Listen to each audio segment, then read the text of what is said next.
Familia, Dios te bendiga. Qué padre que te conectas, qué padre que te interesas en conocer la palabra de Dios. La semana pasada iniciamos con el libro de Abdías. Comprendimos que es un libro o un mensaje que está dirigido a Edom. Es algo interesante porque por lo general están siendo dirigidos la palabra o la profecía al reino del norte o al reino del sur. Pero vemos que en esta ocasión es al reino de Edom. También aprendimos que Abdías significa siervo de Jehová. Y vamos hoy a iniciar estudiando los primeros cuatro versículos. El título es La soberbia de tu corazón te ha engañado. Y vamos a ver, como estamos comentando, quién es Edom, por qué a Edom. Vamos a orar, familia. Dios, gracias por tu palabra. Gracias, maravilloso Rey, porque eres tan bueno, Señor, que podemos aprender aún de los errores de Edom y podemos aprender que tú eres un Dios justo, Señor, que eres un Dios que juzgas con justicia, Señor. Ayúdanos, hermoso Espíritu Santo. En el nombre de Jesús. Amén. Quiero que me acompañes a leer el primer versículo, familia. Es un solo capítulo, son 21 versículos, vamos a leer el primero. Dice así la palabra de Dios: visión de Abdías. Jehová el Señor ha dicho así en cuanto a Edom. Hemos oído el pregón de Jehová, y mensajero ha sido enviado a las naciones. Levantaos y levantémonos contra este pueblo en batalla. Y vemos que es visión de Abdías, lo que quiere decir que es una visión que ha recibido por parte de Dios. Recordemos que Dios hablaba a sus profetas por medios de visiones o sueños, y esta es una de ellas que está recibiendo en este caso este profeta Abdías.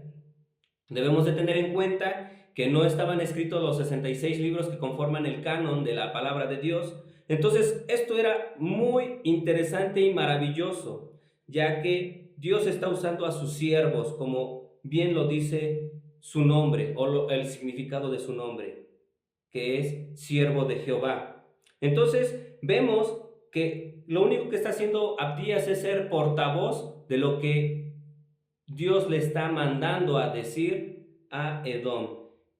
Entonces más adelante vemos que dice: Jehová, el Señor, ha dicho así en cuanto a Edom. ¿Quiénes eran los edomitas? Edom es el pueblo o son los descendientes de Esaú. Y Esaú es hermano de Jacob, o era hermano de Jacob. Y Jacob es el padre de la nación de Israel. Entonces, tanto Edom como Israel prácticamente son hermanos. Son descendientes ambos de Isaac. De hecho, fueron mellizos o gemelos. Ambos son descendientes o son hijos de Isaac y Rebeca. Y a su vez Isaac es hijo de Abraham, a quien Dios le hizo la promesa, y después se le hizo a Isaac y después a Jacob. Bueno, el caso es que no es cualquier pueblo, no es cualquier nación, es una nación muy cercana a la nación de Israel. Pero Dios le está haciendo una declaración de juicio, y lo afirma tanto que pronuncia estas palabras: que así ha dicho Jehová. Ahora, vamos a leer un poco de historia bíblica para poder tener claro el contexto de por qué a Edom pareciera como que Dios les está cargando la mano o tuviera preferencias por Jacob. Entonces, las relaciones entre ambos, o sea, entre Jacob y Esaú, siempre fueron tensas y estuvieron marcadas por el conflicto.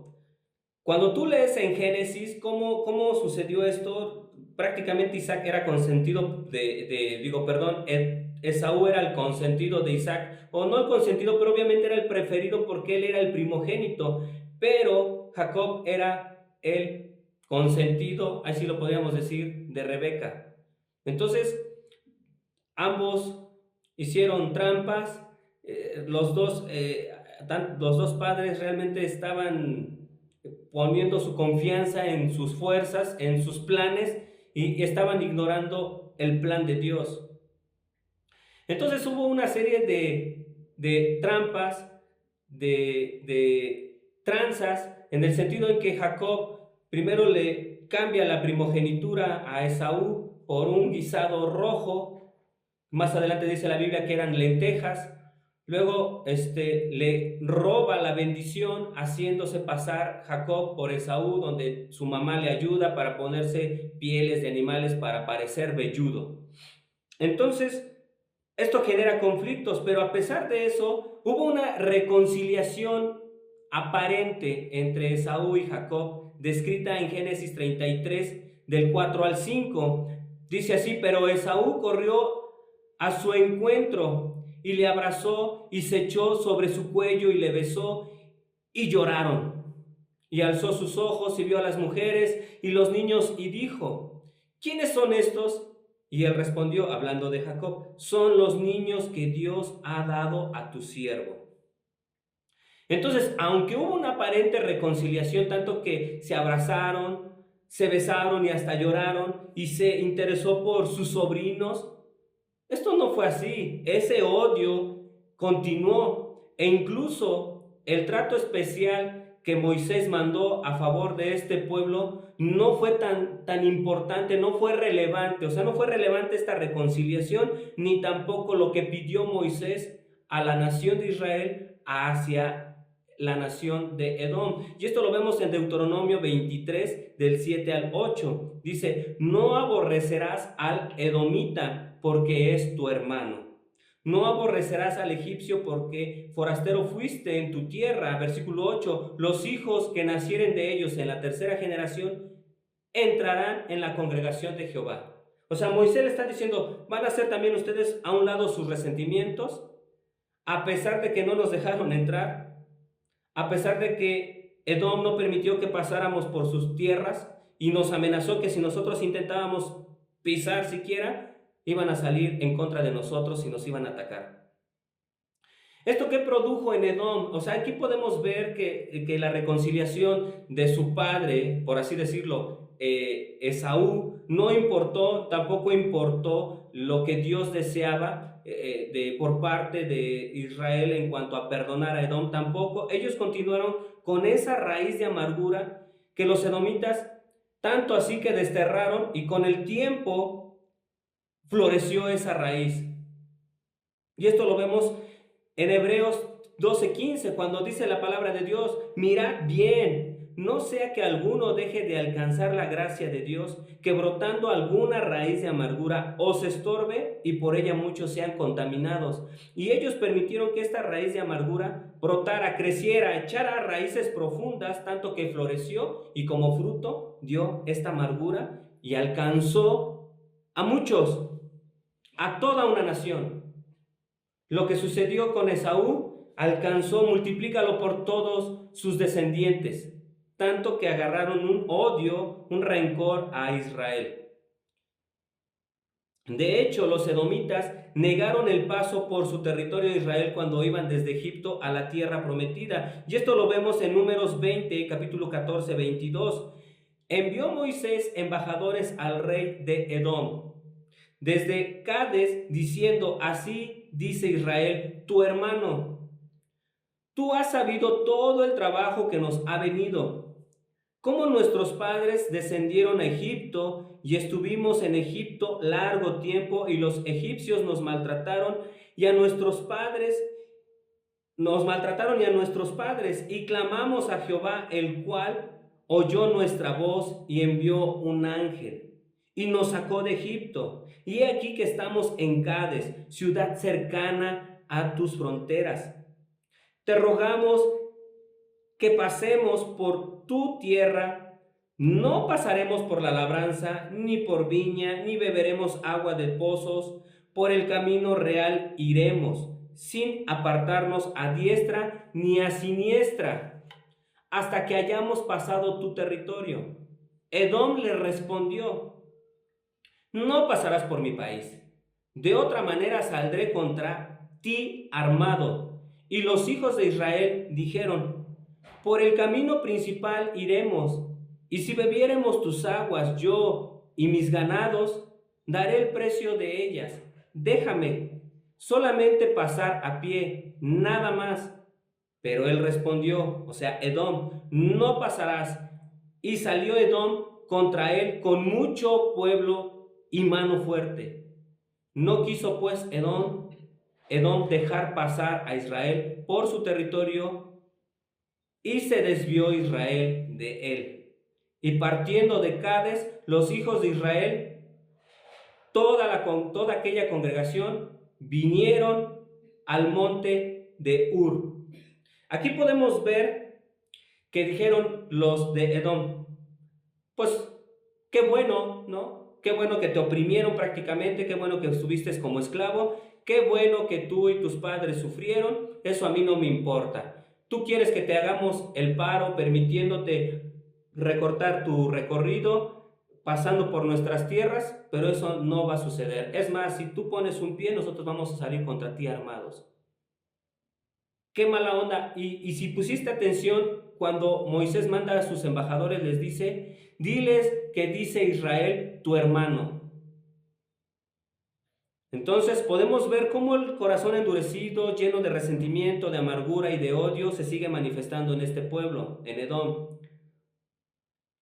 Dice, no solo que siempre deseó el mal, estamos hablando de Edom, no solamente deseó el mal para sus hermanos, sino que además, en cuanto tuvo oportunidad, Edom se situó directa o indirectamente al lado de los enemigos del pueblo de Dios. Y aquí vamos a mencionar 3 ejemplos significativos. Uno, o el primero es, participaron en la coalición de amonitas y moabitas contra Josafat, rey de Judá. Este es el primero, y si quieres seguir estudiando, te voy a recomendar que leas Segunda de Crónicas, capítulo 20 del versículo 10 al 11. El segundo, o la segunda oportunidad que aprovecharon también los edomitas o Edom para ver cada vez más destruido o simplemente para afectar a Israel fue cuando los filisteos y los árabes atacaron Judá poco tiempo después de que los edomitas se independizaron. Logran su libertad, por así decirlo, su independización, y ellos aprovechan y se unen a los árabes y filisteos, y es una vez más cuando atacan a Judá, a los israelitas. Entonces, y esto lo puedes encontrar en Segunda de Crónicas también en el capítulo 21. Esta es la segunda ocasión de manera directa o indirecta donde los edomitas están aprovechando para descargar su odio. ¿Por qué? Porque ellos se sentían superiores, se sentían más importantes, más fuertes, más sabios, indestructibles, tanto que su corazón se había llenado de soberbia. Y la soberbia es engañosa, familia. Pero veamos una tercera oportunidad donde ellos se aliaron también con los enemigos de Israel. Y esto fue cuando los babilónicos o los babilonios conquistaron y destruyeron Jerusalén. Ahí también ellos saquearon. Prácticamente entregaban a los judíos, a los israelitas, a los enemigos, a los que sobrevivían, a los que tenían la oportunidad de huir, ellos los capturaban y les decían, hey, aquí hay unos. Entonces, con un panorama así, familia, desde temprano Israel entendió que solo habría paz con Edom mientras estos estuvieran bajo su control. Cuando ellos se independizaban o cuando no estaban bajo el control de Israel, ellos aprovechaban para buscar perjudicarlos. Teniendo en cuenta que estos antecedentes sucedieron, es por eso que distintos profetas y en diferentes épocas anunciaron juicio contra esta nación de Edom. También vemos que fue un tema común de la profecía. Antes del exilio y durante el exilio de Jerusalén, y aún después del exilio. Como dicen aquí en México, que cuando alguien ha caído, en lugar de que lo levanten, todavía muchos pasan por encima de él, aprovechando su debilidad o que está desprotegido, débil. Así era Edom. Después de la deportación y destrucción de Jerusalén, los edomitas se extendieron por el sur de Judá en un territorio que con el tiempo recibió el nombre de Idumea. Sin embargo, poco después ellos mismos fueron expulsados, los edomitas fueron después expulsados de su territorio por diferentes tribus árabes que fundaron allí el reino nabateo, con capital en Petra, que es Jordania ahora. Más tarde, tras el regreso de los judíos del exilio, y ya en el siglo II antes de Cristo, Judas Macabeo los derrotó y sometió, y después fue Juan Hircapo, también que es descendiente de los macabeos, los obligó a convertirse al judaísmo. Con la llegada de los romanos, y especialmente tras la destrucción de Jerusalén en el año 70 después de Cristo, los edomitas o idumeos desaparecieron de la historia. Y tú puedes buscar registros y ya no se sabe más de ellos, sino de los nabateos. ¿Por qué? Porque se cumplió la profecía de Dios. ¿De qué? De que iba a traer un juicio, un pregón. Iba a pregonar que iban a tener guerra, iban a tener batalla, porque en su corazón hay un engaño. Se sienten mejores, se sienten más grandes, se sienten más poderosos, se sienten más importantes, se sienten más sabios. Y eso en el corazón de las personas, de una nación, de un individuo, conlleva a que tome malas decisiones y actúe de una manera incorrecta.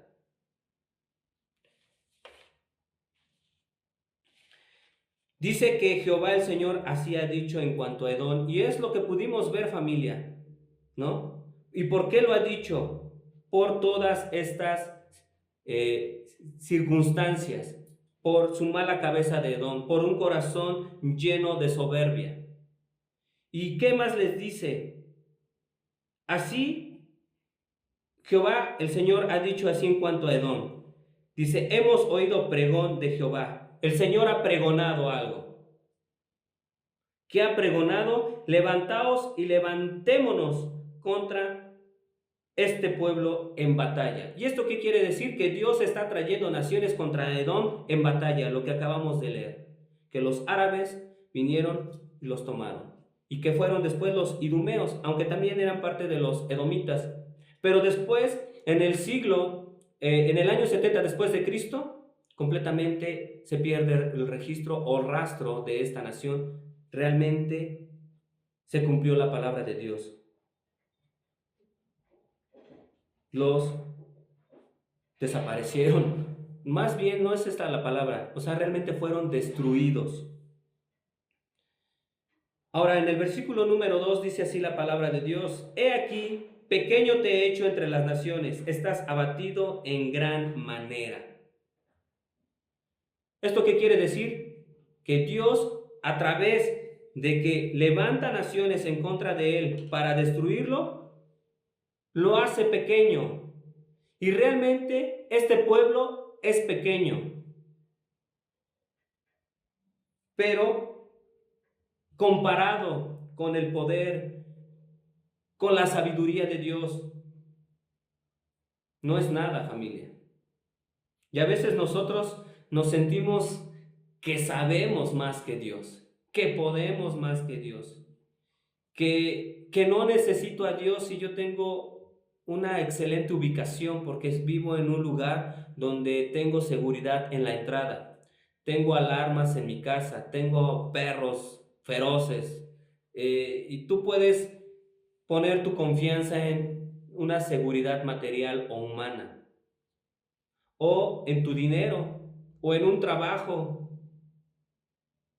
en tu inteligencia, en tus estudios, en tu capacidad, en tu apellido, en tu color de piel. Todo esto y con todo este tipo de cosas, familia, no solamente batallaron los edomitas.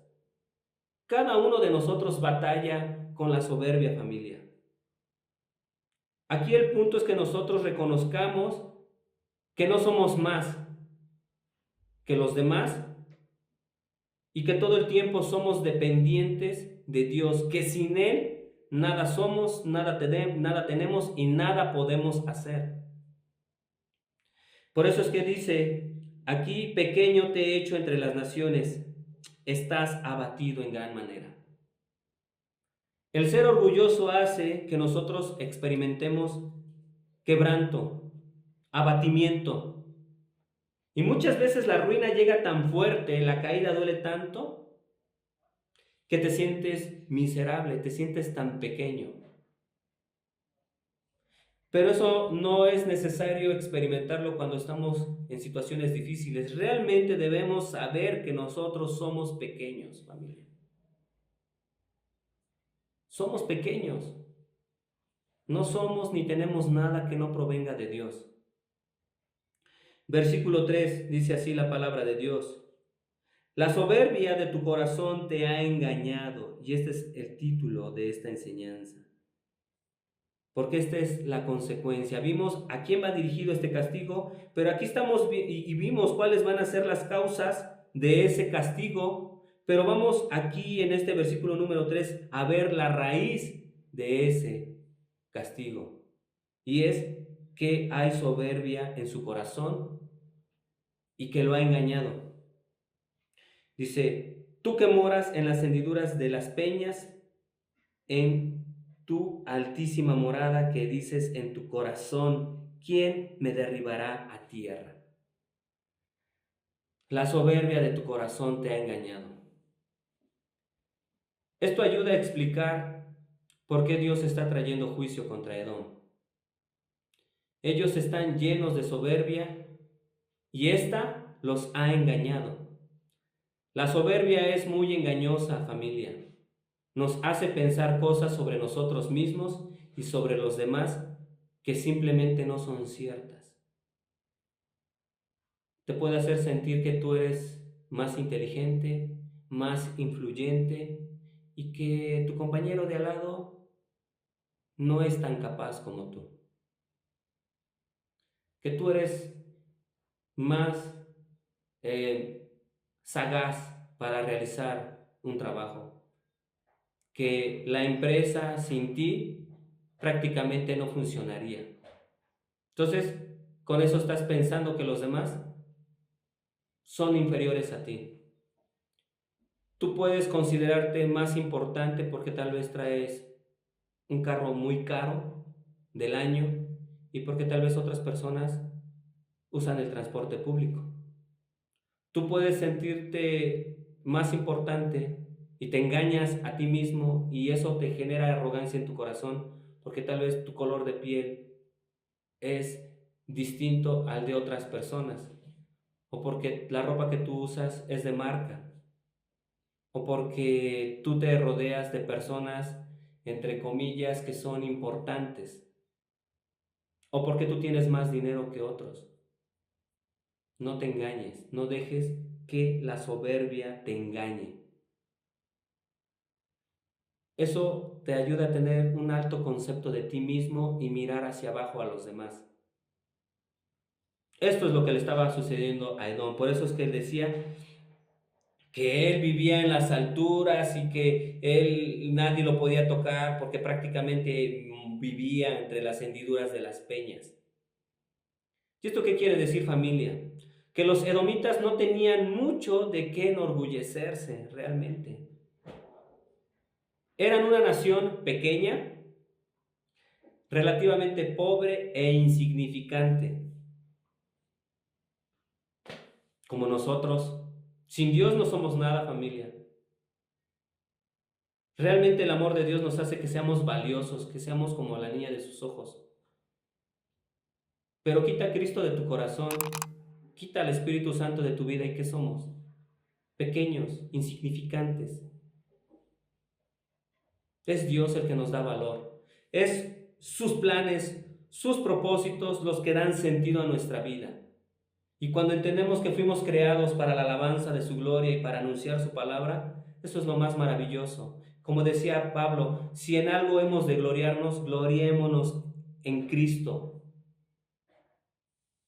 en su salvación.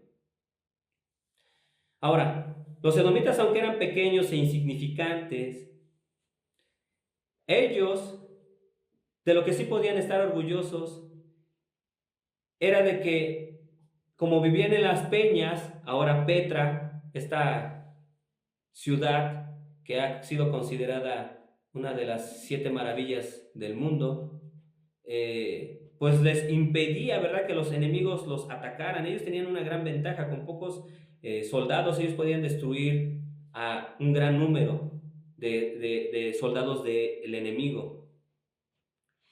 Estas fortalezas naturales, las hendiduras de las peñas, los hacía sentirse seguros y que nadie nunca los iba a tocar y a conquistar. Entonces por ello se jactaban de que vivían en estos lugares.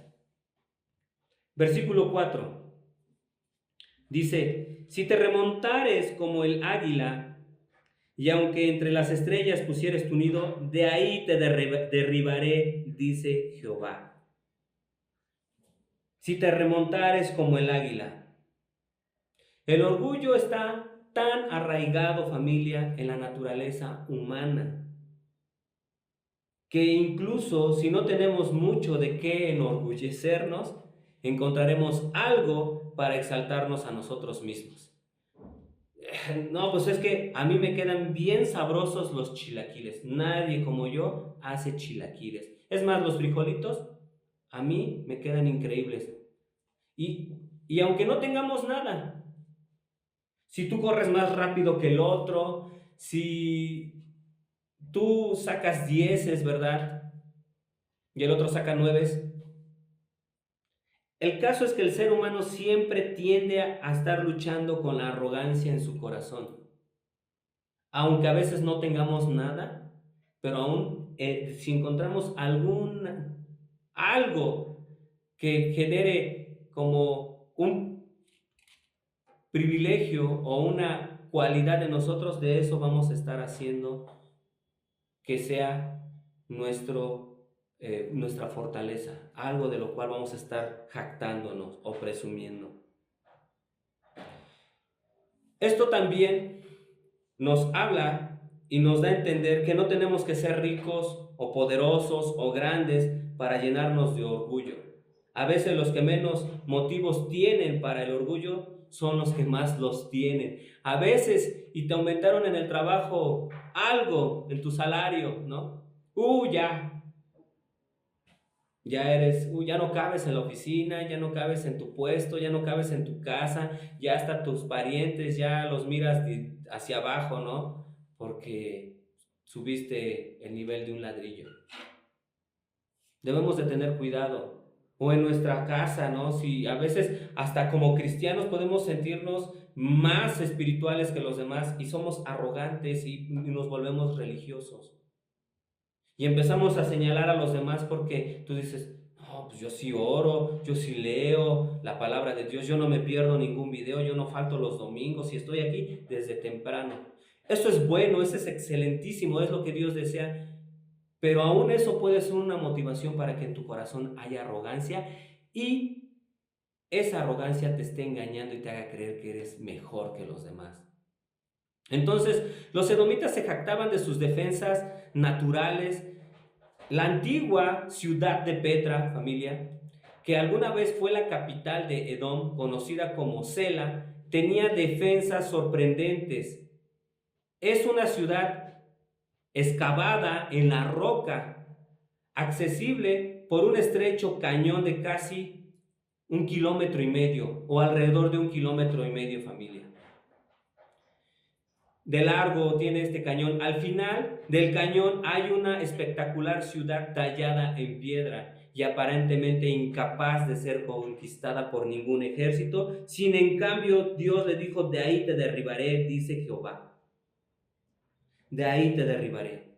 Aunque nosotros nos sintamos los intocables, lo que nada nos va a suceder, si nuestro corazón está lleno de arrogancia, de orgullo, de soberbia, de ahí Dios nos va a derribar. La verdad sobre nuestro orgullo, familia, es que Dios puede derribarnos en cualquier momento. Él puede hacer añicos nuestro orgullo y derribarnos. Amén. Vamos a orar. Dios, gracias por tu palabra. Gracias por bendecirnos, Señor, en el nombre de Jesús. Amén.